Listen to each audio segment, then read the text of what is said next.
অনলাইনে কাস্টমার আসলে একটা সুবিধা আছে। তার মধ্যে হচ্ছে যারা অনলাইনে ভিডিও দেখে আসে বা ফোন করে আসে তাদের কাছে তেমন দামাদামি করা লাগে না।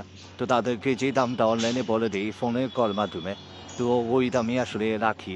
তো যারা অনলাইনে কাস্টমার তারা কিন্তু এক জায়গায় ফোন দেয় না, বহুত জায়গায় ফোন দিয়ে যাচাই করে তারপরে আসে। তো সেই হিসেবে সবসময় কাস্টমারদেরকে কম রেট বলি যাতে তারা অন্য জায়গায় না যায়।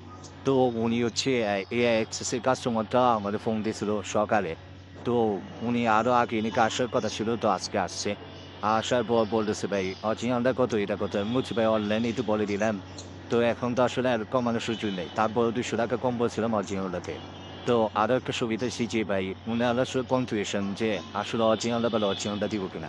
তো উনাকে বলে দিলাম, "ভাই যদি অরিজিনালটা বলছি, GX এর অরিজিনাল বলছি, যদি GX এর অরিজিনাল না হয় তাহলে কেউ যদি বলে কপি তাহলে টাকাও নিয়ে যান, ডিসপ্লেও নিয়ে যান। এতটুকু গ্যারান্টি তাকে দিয়েছি।" তো যারা আসলে ডিসপ্লে লাগায় আমার কাছ থেকে সবাইকে এই গ্যারান্টিটা দিয়ে থাকি যে যদি অরিজিনাল হয়ে কপি দেই তাহলে টাকাও দিব ডিসপ্লেও।